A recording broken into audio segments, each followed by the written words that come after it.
Welcome to Congress in Context. Hey there. So, if you're a new listener, here's the deal. We usually we dig into these really dense books or, complicated research papers. The heavy stuff. The heavy stuff, exactly. But today we're doing something a little different. We're looking at a primary source that I think most people just ignore. The congressional record. And if you're thinking a Thursday in January, that sounds incredibly dry. Yeah. You really need to buckle up. Yeah. This isn't just a transcript. It's like a crime scene photo of a government breakdown in progress. It really is. We've combed through the pages from that day, specifically, Thursday, January 29th, 2026. And the context here is everything. It is. This is the day before a government shutdown is scheduled to happen. The money literally runs out on Friday night, January 30th. So this record, it captures the Senate in this, frantic, high-stakes moment. Yeah. But, spoiler alert, they didn't just, pass a bill and go home. This specific Thursday shows a massive rupture. We're going to see the legislative machine just grind to a halt. But we're also going to look at what's happening in the background. Right. Because while the big names are on the floor yelling about national security, you've got other senators just trying to file paperwork about, say, a hurricane back home that no one's paying attention to. And that contrast is what this is all about. Okay, so let's start with the main event.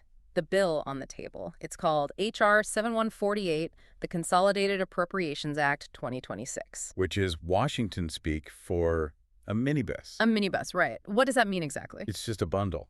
Yeah. So instead of one giant bill for everything, they've packaged 6 smaller appropriations bills together. This one was supposed to fund, a huge chunk of the government. Like what? We're talking defense, State Department, foreign operations, labor, health and human services, transportation, housing. So the military, our roads, public health, pretty much the entire operating system of the country. It is. And on this Thursday, they held a vote. But, and this is so important, they weren't voting to pass the bill. Okay. They were voting on something called a cloture motion to the motion to proceed. Let's break that down, because that sounds intentionally confusing. It is. Think of it like going to a restaurant, right? All right. Before you can order food that's passing the bill, you have to agree to sit down at the table and open the menu. That's the motion to proceed. Got it. And in the Senate, because of the filibuster, you generally need 60 votes just to agree to open the menu. So this huge vote on Thursday was just to see if they could even start talking about funding the government. Exactly. And it failed. It failed spectacularly. What was the tally? The final vote was yeas 45, nays 55. Wow. 55 nays. That's a clear majority of the Senate voting no. That's the signal that something is fundamentally broken. When the majority of the body refuses to even debate a funding bill 24 hours before a shutdown, it means the fight isn't about money. It's about ideology. Completely. And if you look at the debate transcript, the roadblock is very, very specific. It all comes down to the Department of Homeland Security. This is where the record just gets so intense. I was reading the remarks from the Democratic leadership, Senator Schumer from New York, Senator Murray from Washington. And they're not arguing about budget numbers. They're arguing about the conduct of federal agents. Right. The Democrats are basically refusing to move this entire package, even with the military pay raises and all that, because of the DHS funding. They've drawn a line in the sand over what they're calling a crisis of accountability. The language was incredibly strong. Senator Schumer called the situation state-sanctioned thuggery. Wow. Yeah. And they weren't just, being vague. They were citing specific names. Alex Pretti and Renee Good. These are the cases that are driving this whole standoff. According to the record, both were American citizens killed recently in Minneapolis by federal agents. Senator Hickenlooper from Colorado, he really dug in on this, pointing out that Renee Good was a mother of 3 who was originally from his state. And the details they were giving on the floor were just chilling. Schumer described Alex Pretti being shot in broad daylight with his hands up. Senator Bennett, also from Colorado, talked about agents in unmarked cars snatching people off the street. It's an explosive narrative. Yeah. And that narrative is what led to their demands. They're not asking for less money, not really. They're demanding legal guardrails. What does that mean in practice? They want the bill itself to ban roving patrols, to ban agents from wearing masks, and to mandate body-worn cameras for everyone.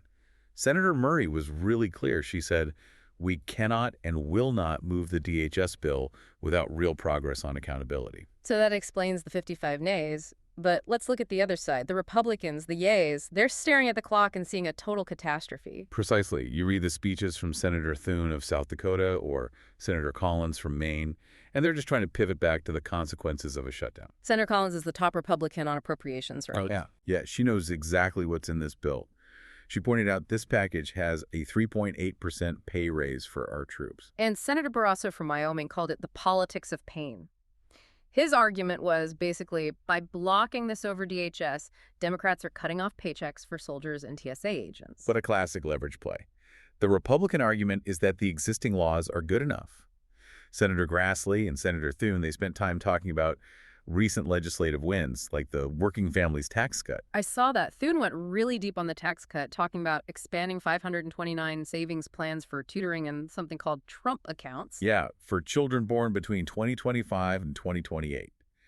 Their argument is essentially, look, we're building a future and funding the government. You're the ones threatening to burn it all down over a policy fight. And what about the specific incidents in Minneapolis?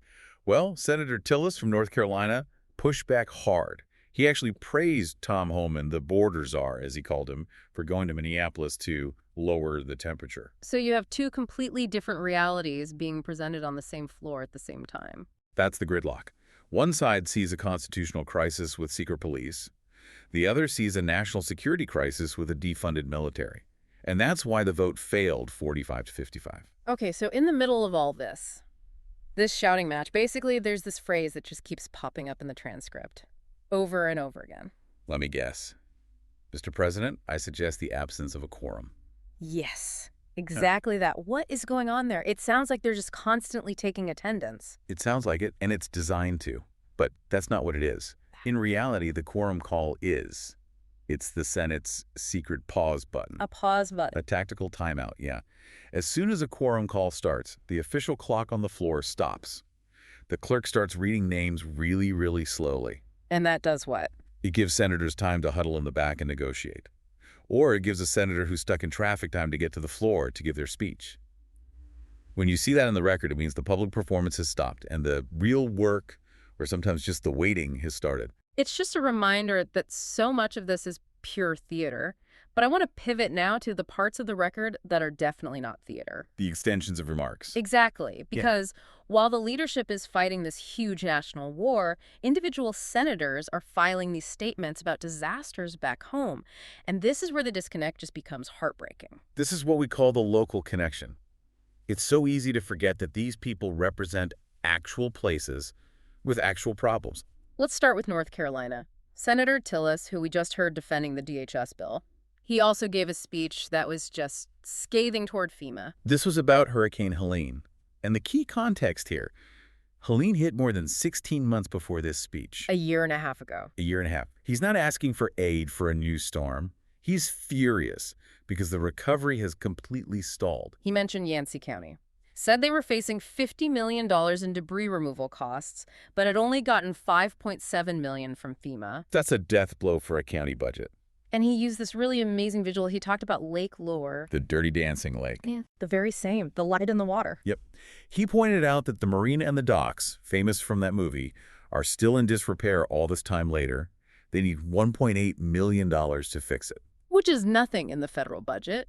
A rounding error. But for that town's economy, it's everything. And he also mentioned I-40, a major interstate, is still down to 1 or 2 lanes in places, with repairs not expected to finish until 2027 or 2028. So just think about that. The Senate floor is paralyzed over roving patrols in Minnesota, while a major commercial artery in North Carolina is barely functioning. And it wasn't just there. Senator Capito from West Virginia was on the floor talking about a massive winter storm hitting the PJM power grid. And she was using that to make a specific point about energy, right? A very specific one. She cited data showing that during the deep freeze, wind and solar power just dropped off. She used it to make the case for dispatchable baseload power. Coal, nuclear, natural gas. She's basically saying when it's 6 degrees outside, physics matters more than politics. Exactly. It's a familiar debate, but seeing it tied to a specific storm threatening her constituents in real time, it just makes it so much more real. Then there was a tragedy, something I hadn't even heard about until we dug into this. Senator Marshall from Kansas. Yeah, the Potomac River mid-air collision, Flight 4342. The details in the record are just awful. It was a passenger jet and a military helicopter. 64 passengers lost. And Marshall pointed out that among them were 11 figure skaters. That detail just it stops you in your tracks. It really does. And he said he personally called the Secretary of Defense to demand to know why a military helicopter was even in that airspace. So just add that to the tension in the room. A shutdown, a police brutality fight, a stalled hurricane recovery, a winter storm, and now a fresh tragedy right near the Capitol. It feels like the weight of the whole country was in that room. And yet, amid all of that, you have Senator Collins from Maine celebrating a birthday. The 200th anniversary of Cutler, Maine. She's talking about the Little River Lighthouse and the lobstering industry. It's such a strange duality, isn't it? You have to be this national political warrior in the morning and a local town historian in the afternoon. That's the job. But it also shows the problem. When the national warrior stuff causes a gridlock, the local advocate work just gets stuck in the gears. Because the money for the Lake Lure docks, it's probably in that same minibus they can't pass. Exactly. Everything is handcuffed together. Now, even though the bill stalled, we saw senators still filing amendments. Why do that? Why file an amendment to a bill you know is going nowhere? It's all about signaling. It's a way to put your priorities on the record for your base, for your colleagues. You're planting a flag for the next fight. So what were they signaling? Well, Senator Lee from Utah submitted the Save America Act. Oh. It would require proof of citizenship to register to vote. That's him planting a flag on election integrity. And on the other side? Senator Bennett from Colorado submitted amendments to do exactly what Schumer was demanding in his speech. Mandate body cams for all immigration officers and give Congress unrestricted access to detention facilities. He's putting the legislative text right on the table. We also saw Senator Cruz from Texas getting involved in D.C. local politics. A classic move. He filed an amendment to repeal a D.C. police reform law. Congress has oversight of D.C., so it's a way to have a national debate about local crime policy. And one more that was kind of technical but caught my eye, Senator Murphy from Connecticut. Yeah. He wanted to restrict reprogramming. Oh, this is a deep cut, but it's important. Reprogramming is when a department takes money. Congress gave it for one thing and uses it for something else. And Murphy wants to stop that. Specifically for DHS. He's trying to tighten the leash, saying, you can't just move money around to fund enforcement operations we didn't authorize. It's a power of the purse move. It just shows the paper war is always happening, even when the floor is quiet. And that's the whole picture from the record, isn't it? You see the public yelling match, but you also see the quiet technical maneuvering in the background. So when we step back, what's the big picture from January 29th, 2026? A massive bill is stalled, a shutdown is hours away, and all these real human stories are caught in the middle. The word that keeps coming to mind is paralysis. It's a government arguing over the very nature of how it polices its citizens, while the basic machinery of the country is visibly breaking down. That's the disconnect, the macro versus the micro. The macro debate is angry, ideological. It's state-sanctioned thuggery versus defunding the troops. Cable news stuff. Totally. But the micro concerns, the things in the written statements, they're so practical. A marina in North Carolina, a power grid in West Virginia, a group of figure skaters from Kansas. And the so what's, for everyone listening, is that these two worlds are completely linked. When the national fight stalls the process, the local needs become collateral damage. The debris in Yancey County just sits there because the Senate can't agree on body cameras in Minneapolis. That's it. The troops wait for their pay raise because of a fight over unmarked cars. So we leave them there on a Thursday night. The vote has failed, 45 to 55.